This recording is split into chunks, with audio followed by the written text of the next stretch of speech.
পৈশাচিকতার পুরস্কার। কুখ্যাত সেই ডিটেনশন সেন্টারের ধর্ষক সেনাদের বীরদর্পে ফেরাচ্ছে ইসরায়েল। আসসালামু আলাইকুম। মানবতার এক চরম লাঞ্ছনার সাক্ষী হতে যাচ্ছে পৃথিবী। আপনারা হয়তো সিডেই টিমান ডিটেনশন সেন্টারের সেই শিউরে ওঠা ভিডিওটি দেখেছিলেন, যেখানে একদল ইসরায়েলি সেনা এক ফিলিস্তিনি বন্দীকে ঢালের আড়ালে নিয়ে পাশবিক নির্যাতন চালিয়েছিল। রয়টার্স এবং আল জাজিরা জানাচ্ছে, সেই সব নরপিশাচদের আজ সব অভিযোগ থেকে মুক্তি দিয়ে বীরদর্পে আবারও সামরিক পোশাকে রণাঙ্গনে ফিরিয়ে আনা হয়েছে।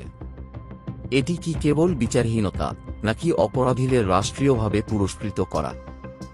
আজ আমরা পর্দা উন্মোচন করব ইসরায়েলি সামরিক বাহিনীর সেই কালো অধ্যায়ের, যেখানে নির্যাতনই এখন বীরত্বের নতুন সংজ্ঞায় পরিণত হয়েছে।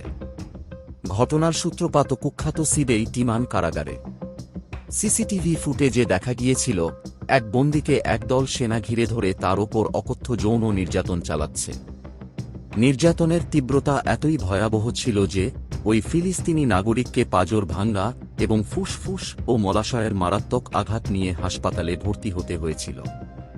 চিকিৎসকরাও অবাক হয়েছিলেন যে একজন মানুষ হয়ে অন্য মানুষের ওপর কিভাবে এমন দানবীয় অত্যাচার করতে পারে।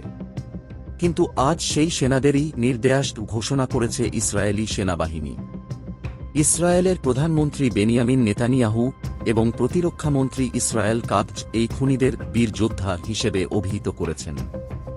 তাদের মতে এই সেনাদের বিচার করাটাই ছিল রক্তের কলঙ্ক বা অপবাদ।